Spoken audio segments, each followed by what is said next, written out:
Now, the Greens have chalked up another milestone, winning their first ever lower house seat in the New South Wales Parliament. But that Balmain win has been overshadowed by a spat between federal Labor and the Greens.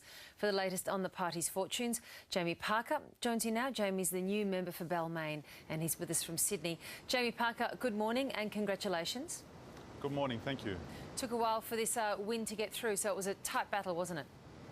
It took over a week, but we're delighted with the result, and it's the best ever result the Greens have had here in New South Wales. We're second now in 12 seats across New South Wales, our highest ever vote in the lower and the upper house. And of course we have myself elected to the seat of Balmain.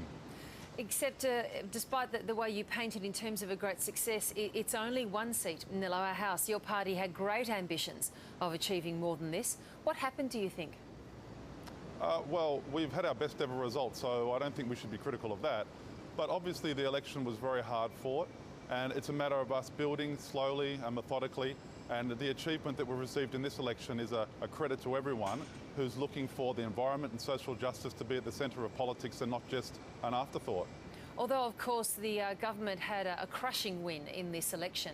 So in the lower house, not only will they not need you, but you could just be a very much not listened to voice in the lower house. Do you have anxieties about that?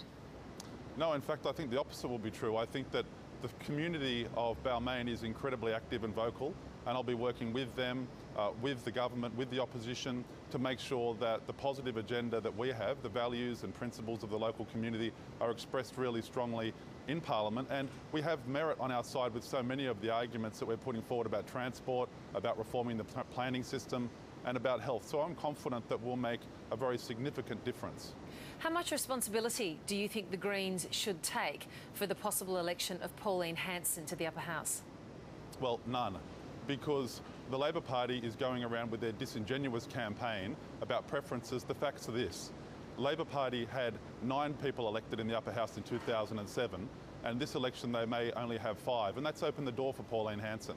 And what we've seen is the Greens now in the last spot battle between us and One Nation, or the former One Nation member Pauline Hanson, and Labor Party preferences will be important here. And you'll remember that before the election, Labor were boasting about how they would be preferencing the Greens, and in fact the opposite is true. They did not preference the Greens in a majority of seats, and now they're trying to say that the Greens somehow are involved in this. The fact is that Labor opened the door, and it's Labor preferences that will be the deciding factor in electing the Green over Pauline Hanson.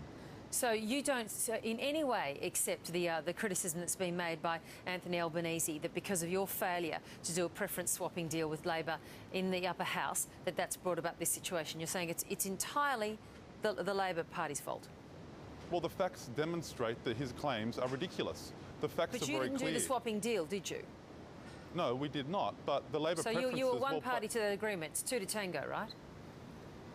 Well, the difference in this election is whether or not the Greens will get up over Pauline Hanson, so it's Labor preferences that are critical. The Greens' preferences play no part in the election or otherwise of Pauline Hanson, because it's the Greens that are fighting it out for the last spot with Pauline Hanson, and it's Labor preferences, in fact, that will decide whether the Greens candidate gets over Pauline Hanson. So Anthony's claims are completely false, and this is one of the reasons why Labor has collapsed in New South Wales. Misrepresenting the facts, presenting things as true when in fact the opposite is the case.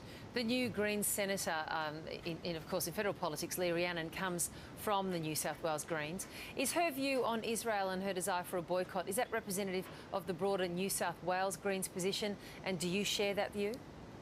Well, the Greens New South Wales has a policy on which is called BDS, Boycott, Sanctions, Disinvestment, and of course we support the New South Wales policy. But I have to say, while the media has a fascination about this issue, during the campaign the issues that people were focused on, and my priority, will be health, education, transport, dealing with climate change and addressing a clean, jobs-rich future for New South Wales when it comes to renewable energy.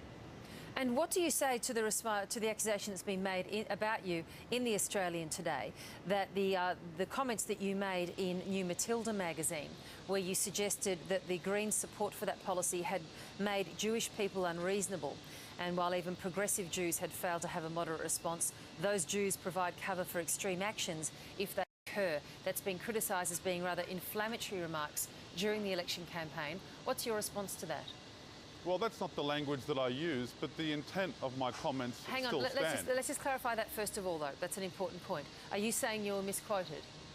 Well, the language that I use on this issue, and I have been working on this issue with local Jewish and Palestinian groups for many years now, that's not the language that I use, but it's important to remember I'm sorry, who has the I'm extremist going to have to pull you up here. there again. I'm really sorry. You're not actually answering the question. Are you saying you're misquoted in New Matilda magazine? That's a very important point if you're saying that you are. Are you misquoted? Well, the intent of my words were clear. While that may not be the exact language that I use, the important point to remember is who's using the inflammatory language. Yesterday on Insiders, my election was compared to the rise of Nazi Germany and Hitler. That's the type of language that no one's condemning. That's the type of language that took place on the ABC, and no one pulled up Andrew Bolt when he made those comments. So it seems to me the real extremists in this argument are those on the right who are seeking to inflame the situation and compare, for example, a motion at Marrickville Council to the murderous rampage that was Kristallnacht.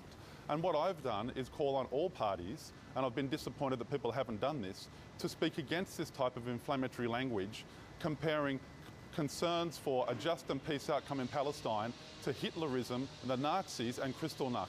It's about time we sat down and constructively worked together to see how we can develop the type of friendship and positive relationships between people that will promote justice and understanding. All right, well, it seems from listening to you this morning, though, that you're equally engaged now in ramping up the heat around this particular discussion by such a lengthy response.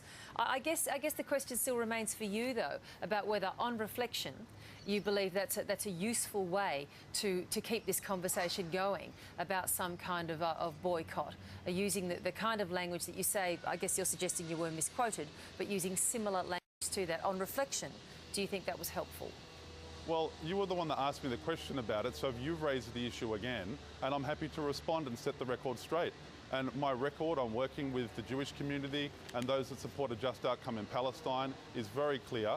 And I believe that we need to have positive discussions that reflect the goodwill on all sides towards finding a just and peaceful outcome. I don't believe comparisons to Nazism or Hitler are appropriate, and I'm confident that people will move in a positive direction to try and work on our similarities and the things that bring us together rather than inflammatory language. Jamie Parker, just finally this morning, then, what's first on your agenda when you actually take your seat in the lower house? Well, there's a whole range of issues locally that I'll be working on. Just first? First of all, we'll do. Well, the first thing that I'll be doing is looking at the issue of Callum Park, which is a very significant issue in our local community. There's urgent mental health needs across New South Wales and in Sydney, and we hope that Callum Park and our master plan, which the local council has put together, will be supported by the coalition government. I look forward to discussing that with the health minister and the minister with a responsibility for mental health as well. Jamie Parker, good to talk to you today. Thanks so much. Thank you so much. Thank you. Obviously still a very burning issue. And one correction there that Jamie Parker said Andrew Bolt's comparing, or being seen to compare the rise of the Greens to the rise of Hitler in the 30s. He actually was pulled up by Mark Kenny of the Adelaide Advertiser on Insiders yesterday. So it's obviously a very much inflammatory issue. Yeah. That and we saw just then how deeply felt the emotion is by Jamie Parker. As I recall, I mean, it wasn't the most kind of, formal pulling up of Andrew Bolt. I mean, James, you could see that Kenny's eyebrows sort of went up around his head, as it did for many people, I think, who heard and saw that observation. But yes, he certainly made a remark about it. Yeah.